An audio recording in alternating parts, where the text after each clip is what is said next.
7월 8일 금요일 새벽 기도에 나오신 성도님들을 주님의 이름으로 환영합니다. 찬송가 446장 주음성회는 부르시면서 새벽 기도회를 시작하겠습니다. 찬송가 446장입니다. 주음성회는 참 기쁨 없도다.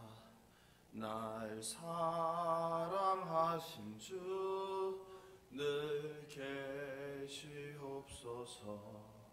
기쁘고 기쁘도다. 항상 기쁘도다. 나 주께 왔사오니 복 주옵소서.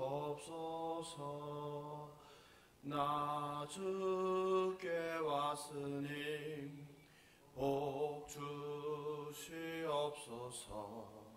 주 함께 계시면 큰 시험이 이기네. 기쁘고 기쁘도다. 항상 기쁘도다. 나 주께 왔사오니 복 주옵소서. 주 떠나가시면 내 생명 헛되네.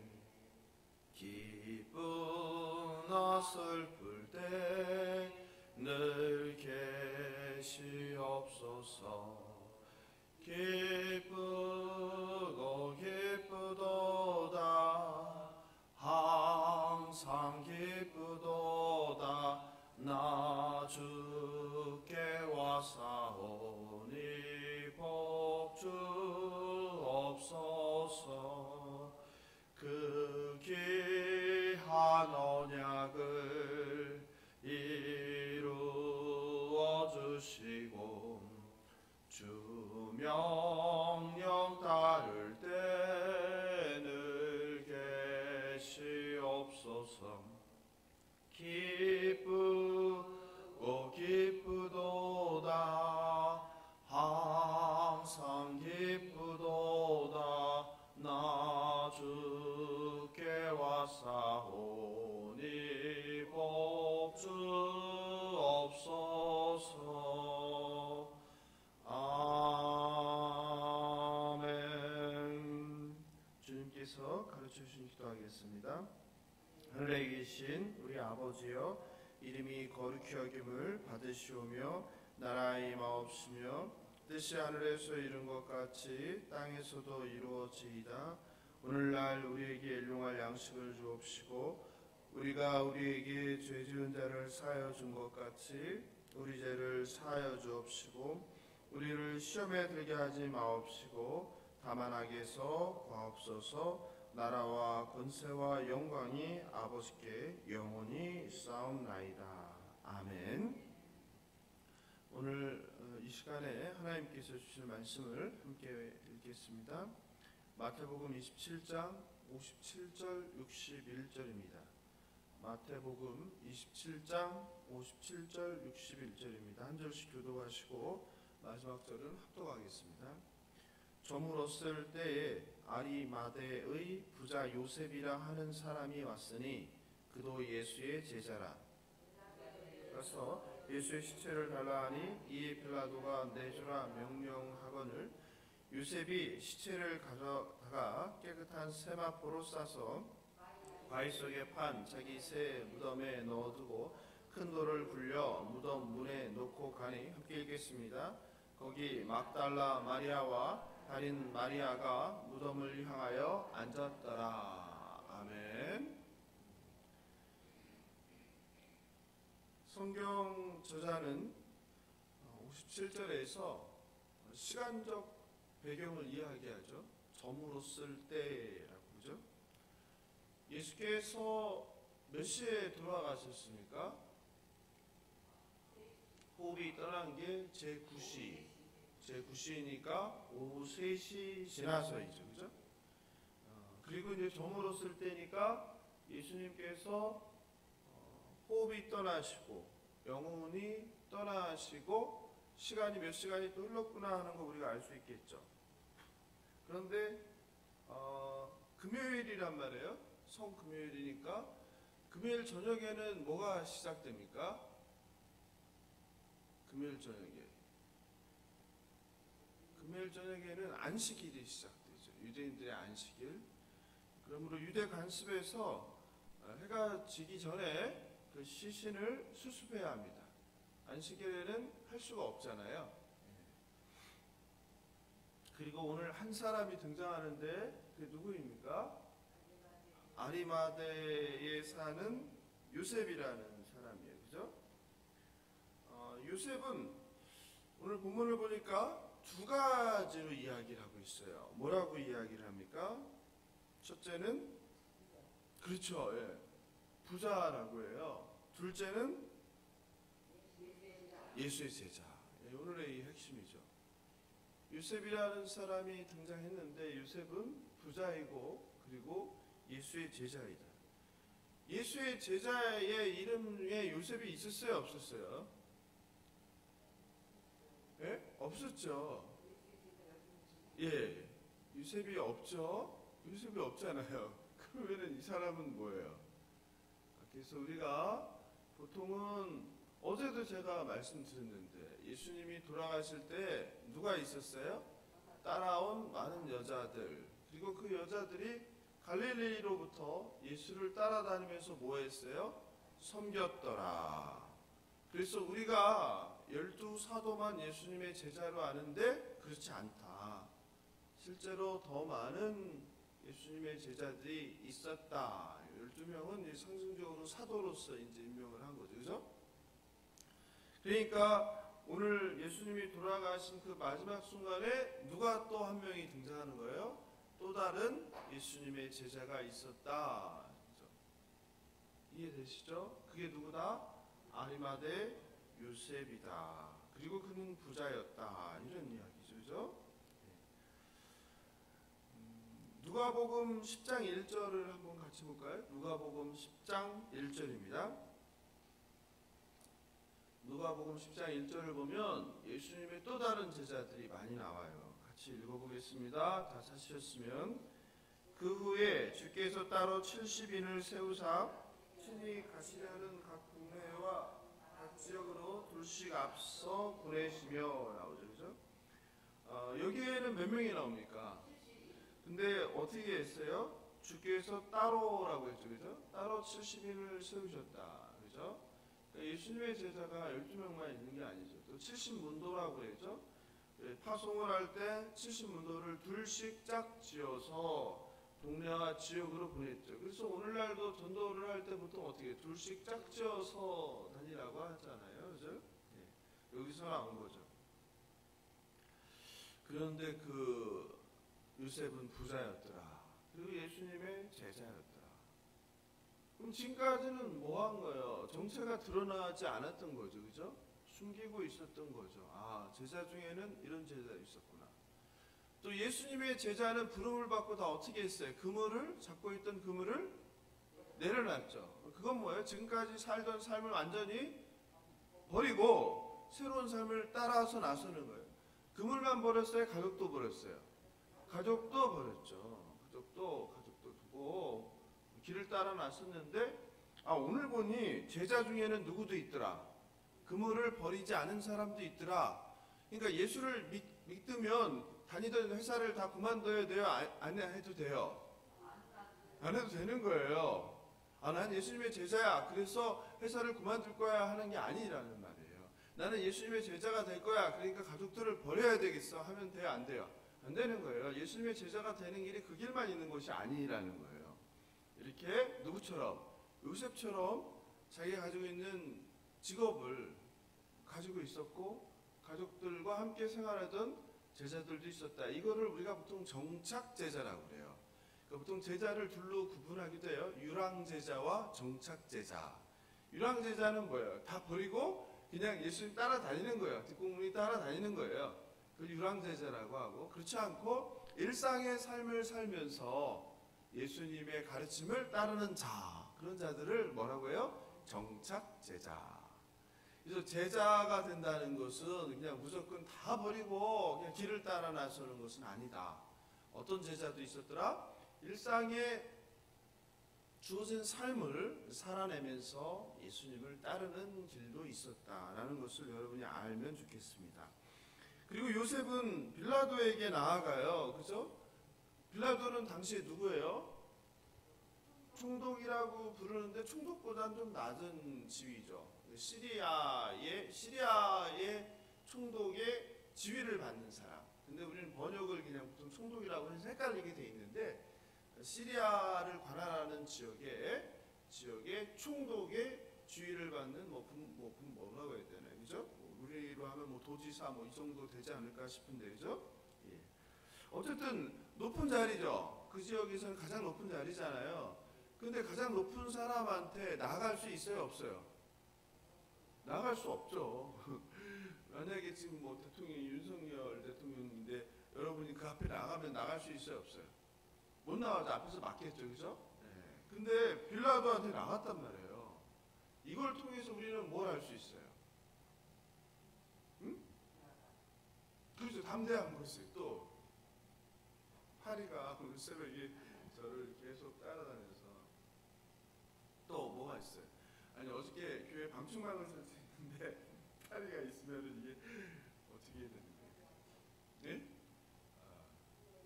어제 그 교회 방충망을 설치했어요. 방충망을 설치하고 다 하지는 못하고 너무 비용이 많이 드니까 13개 창문을 자주 여는 데만 설치했어요. 그리고 이제 방충망을 설치한 기념으로 제가 뒤에 저기 보세요. 뒤에 불도 하나 있죠. 벌레 퇴치. 왜냐면 기존에 들어온 녀석들이 있잖아요. 기존에 들어온 녀석들을 이제 일망타진해야 되겠다 해서 좀 설치했는데 파리 녀석이 지금 강대상에서 마치 뭐 하는 거예요? 조롱하는 거죠. 네가 그래봐야 소용없다. 그죠? 네가 방충망을 설치하고 벌레 퇴치기를 해봐야 소용없다. 그래서 우리 권사님 말씀대로 뭘 한번 또 해야 돼요. 약을 한번 쳐야 돼요. 그래서 일망타진을 하고 새벽 기도를 방해를 하는데 제가 어디까지 했죠?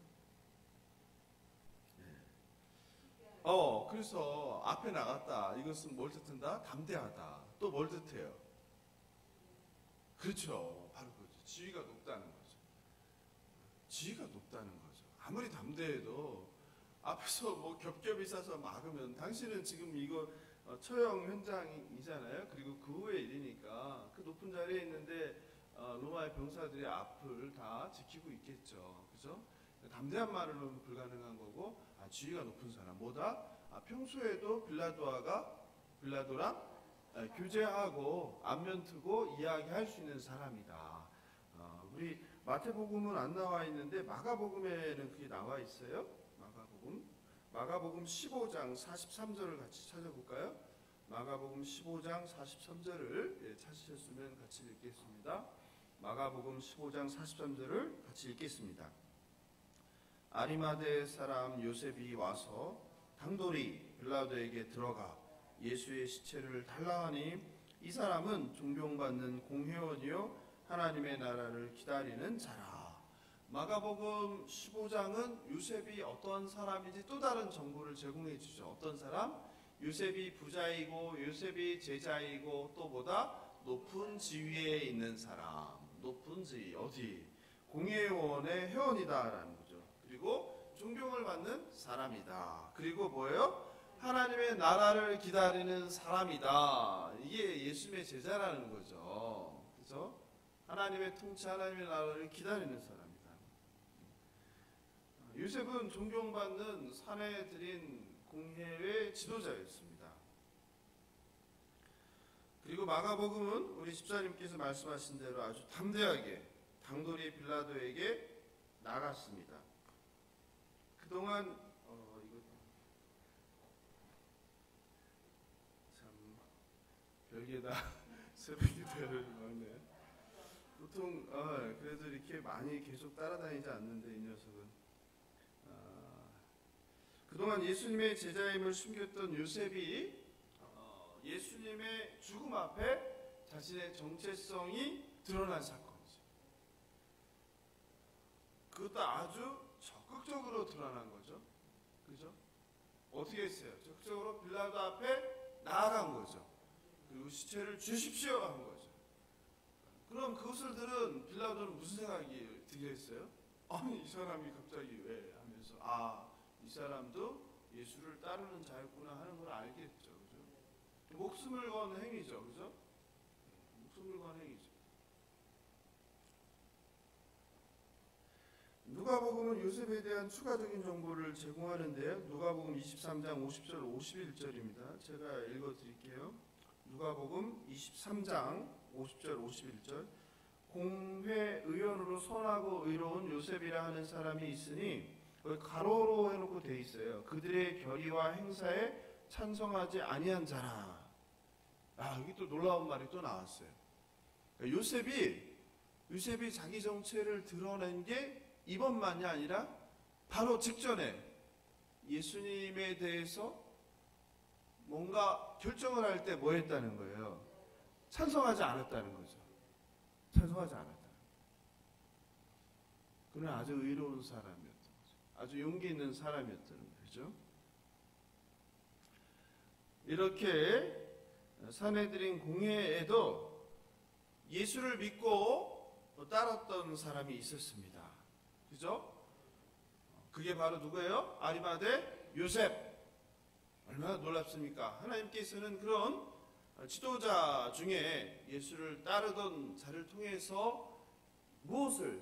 예수님의 장례를 준비하신 거예요. 놀랍죠?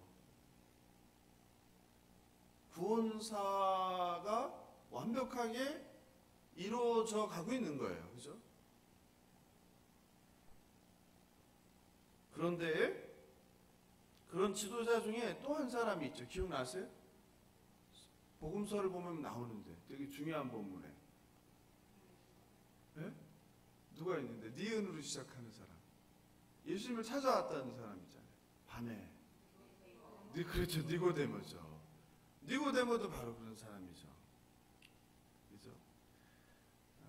요한복음 19장 39절 40절을 같이 읽어보겠습니다. 너무 중요한 본문이라 같이 읽어보겠습니다. 여기에는 또 다른 새로운 정보가 나와요. 요한복음 19장 39, 40절 같이 읽겠습니다. 일찍이 예수께 밤에 찾아왔던 니고데모도 모략과 침향 섞은 것을 100리트라쯤 가지고 온지라. 이에 예수의 시체를 가져다가 유대인의 장례 법대로 그 향품과 함께 세마포를 쌌더라. 굉장히 중요한 내용이 나오죠. 마태와 마가복음은 장례를 누가 했다고 나와요? 예? 장례를 누가 했어요? 우리가 오늘 읽었잖아요. 장례를 누가 했어요? 아리마대 요셉이 했잖아요. 근데 요한복음은 장례를 요셉 혼자 한 게 아니라 누구도 같이 했다. 니고데모가 같이 했다는 거. 이게 얼마나 놀라운 사실이에요. 요한이 아니었으면 니고데모는 섭섭할 뻔했어요. 그죠? 예. 그 공회회 회원이었던 높은 자리에 있었던 또한 예수님의 제자였던 니고데모가 모략과 침향 섞은 것을 가지고 와서 예수님의 장례를 같이 한 거예요. 그러니까 세마포로 싼 것은 아리마대 요셉만 한 게 아니라 누가? 니고데모가 옆에서 함께했다. 장례를 하는 것을 본 분이 있으면 아시겠지만 혼자 하기가 힘들죠. 그죠? 항상 그래서 장례 지도자가 옆에 보조를 데리고 다니잖아요. 그죠? 마찬가지로 두 사람이 같이 했다는 거예요. 그죠? 아이러니입니다. 예수님의 12사도는 어떻게 했어요? 한 사람은 예수님을 팔았고 한 사람은 예수님을 다굴기 전에 3번 부인했고 나머지는 예수가 체포될 때 주랭랑을 쳤죠. 그런데 감춰져 있던 누가? 또 다른 예수의 제자와 그리고 여인들이 예수님의 마지막 가는 길을 함께 하는 거죠. 놀라운 사실이죠. 그죠? 게다가 부자였던 요셉은 뭘 가지고 있었습니까? 자기 무덤. 세마포는 뭐 돈을 주고 샀을 것이고 자기 무덤이 있었어요. 그 본문에 나오죠. 자기 새 무덤에 넣어두고 큰 돌을 굴려 무덤을 막았다는 거예요. 그죠? 요셉이 얼마나 부자였는지를 보여주는 거죠. 그죠? 오늘날도 무덤을 소유한 사람은 누구예요? 부자죠, 부자. 무덤이 있으신 분 계세요? 저는 땅 한 평이 없어서 저는 장례를 많이 해서 아는데 무덤이 비쌉니다. 그래서 좀 있는 분들은 분양을 받아놓죠. 분양. 그래서 보통 1,000만 원이 넘죠. 요즘 땅이 또 귀하니까. 그 뭐 죽어서 묻히는 그 땅도 그렇게 비싸요. 그러니까 이 당시에는 더 했겠죠. 팔레스타인의 무덤은 우리랑 달라서 우리는 땅을 파고 밑에 넣잖아요. 뭐 요즘은 뭐 세상이 많이 바뀌어서 그렇게 안 하고 납골 땅이라는 데다 그냥 유리벽 안에 또는 벽 안에 이제 작은 공간에 놓기도 하지만 그 지역에서는 석회 지역이다 보니까 어떻게 했어요? 그냥 벽 같은 데를 파고 굴을 만들어서 그 안에 넣었던 거죠. 그러니까 앞으로 어떻게 한 거야? 우리는 땅을 파니까 흙을 덮지만 그 지역은 벽 같은 데를 파서 넣었으니까 앞을 뭐를? 큰 돌을 막은 거죠. 예수님의 무덤도 그렇게 막은 거죠. 그죠? 동굴 형태로 큰 경우는 걸어 들어갈 수 있다고 합니다. 그리고 요셉과 니고데모는 슬픔 가운데 예수님을 그렇게 요셉이 자기 무덤에다가 예수님을 모시고 큰 돌로 입구를 막고 돌아갑니다. 그리고 그곳에는 누가 있었습니까? 두 여인이 있었죠. 오늘 본문을 통해서 우리는 바로 결정적인 순간에 자신의 명성과 힘과 물질과 인기, 명예, 그리고 심지어는 생명도 잃을 수 있는 그 순간에 기꺼이 그것을 내려놓고 주님이 나의 왕이다라는 것을 고백한 예수님의 숨겨졌던 또 다른 제자 아리마대 요셉과 니고데모를 만났습니다. 신앙에는 이러한 용기와 결단이 필요합니다. 바라옵기는 저와 여러분도 이런 결정적인 순간에 나의 왕은 예수님이십니다. 나는 돈보다 자녀보다 가족보다 세상의 지위보다 명예와 권력보다 예수님이 더 중요한 사람입니다. 이렇게 고백할 수 있는 저와 여러분 되길 예수님의 이름으로 축원합니다. 우리가 그렇게 살지 못하는 것은 뭐예요? 항상 어떠한 순간 우리가 하나님을 안 믿는 게 아니죠. 하나님을 믿죠. 또 예수님을 따르죠. 근데 항상 어떠한 순간에 뭐가 더 중요해지는 거예요? 예수님보다 내 배우자가 또는 자녀가 또는 물질이 또는 나의 어떤 체면, 나의 자존심, 나의 명예, 이게 더 중요해지는 거죠. 그거를 뭐라고 해요? 그거를 우상 숭배라고 하죠. 우리가 항상 주님이 나에게 최고, 넘버 원이면 좋으련만 때로 그렇지 않은 순간들이 있는 거예요. 그죠? 그래서 우리가 성령 충만해야 하는 이유죠. 성령 충만할 때에만 어떤 상황에서도 주님과 다른 것들을 바꾸지 않는 것이. 말씀을 마무리합니다. 마태복음 16장 24, 26절에서 예수께서는 제자들에게 누구든지 나를 따라오려거든 자기를 부인하고 자기 십자가를 지고 나를 따르라고 하였습니다. 누구든지 제 목숨을 구원하고자 하면 잃을 것이요 누구든지 나를 위하여 제 목숨을 잃으면 찾으라고 하였습니다. 바로 오늘 아리마대 요셉과 그리고 니고데모는 무엇을 선택한 사람이에요?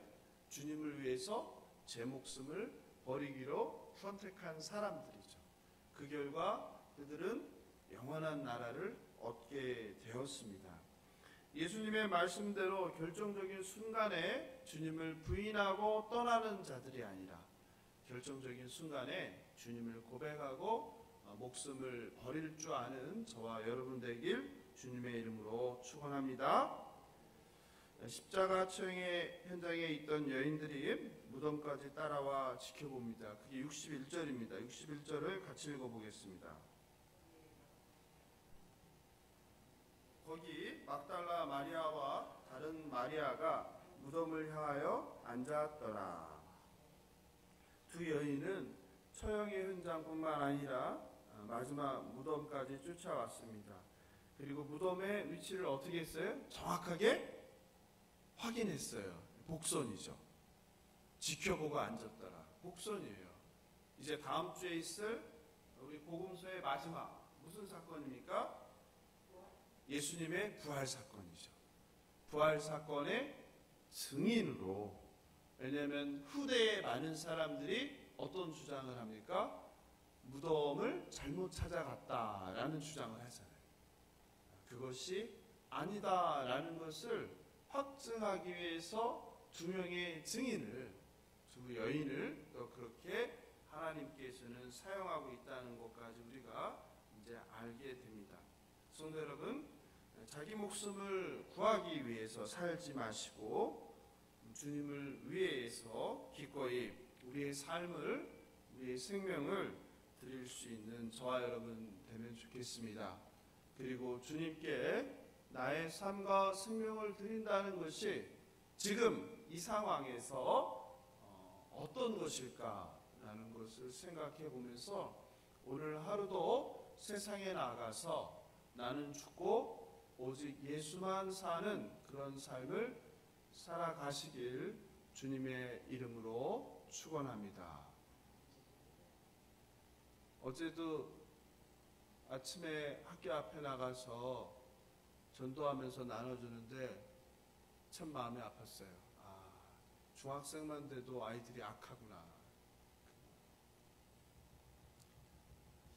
또 잔치에 왔던 어떤 분에게 전화를 걸었어요. 그런데 뭐라고 하는지 아세요? 저 잔치에 간 적 없어요. 그러시더라고요.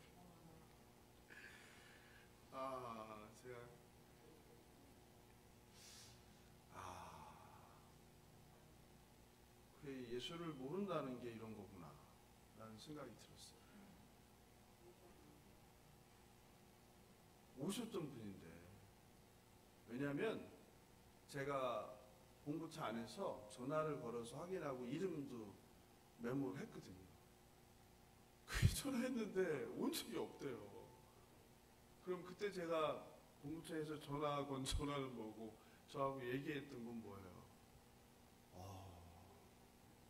네, 진짜 온 적이 없대요.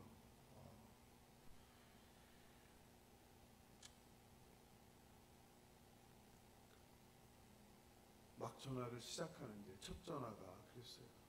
첫 전화를 건 이유는 뭐예요? 가능성이 높다. 가장 가능성이 높은 사람부터 전화하는 거죠. 근데 가장 가능성이 높은 사람이 하는 소리가 잔치에 온 적이 없다. 당연히죠. 제가 집 앞까지 모셔다 드렸는데, 집도 아는데. 시민병원 바로 앞에 사시는 분인데, 그래서 마음이 아팠어요. 마음이 아팠어요. 그래요. 그래서 오늘 말씀대로 어쨌든. 근데 또 한 가지 되게 감사했던 것은 제가 학교 앞에 서 있는데 한 학생이 지나가면서 목사님 하고 부르는 거예요. 다른 교회 다니는 학생인데 몇 번 만났으니까 예전에 처음 갔을 때 피켓 같이 들어준. 오, 그래. 난 바라옵기는 제가 다른 교회에 있는 사람 데려오면 안 된다고 했는데 너는 왔으면 좋겠다는 마음이 막 생기는 거예요. 너무 착해요. 딱 봐도 그냥 착함, 선함, 예수 잘 믿게 생긴 아이 딱. 이 녀석이 오면은 너를 통하여 우리 중등부가 생겨나게 될 텐데 막 이런 마음이 막 옆에 참 그런 마음이 들었어요. 그래요. 오늘도 우리가 오늘 주님을 위해서 산다는 것은 무엇일까? 내가 주님을 위해서 죽는다는 것은 무엇일까? 그럼 나는 오늘 무엇을 해야 할까? 생각하면서 오늘 하루도 오늘 본문에 나온 죽음을 불사하고 빌라도 앞에 나아가 예수님의 시체를 내놓으라고 담대히 선포하는 요셉과 같은 삶을 살아내는 저와 여러분 되길 주님의 이름으로 축원합니다. 오늘 말씀 생각하면서 예수여 한번 부르고 기도하겠습니다. 예수여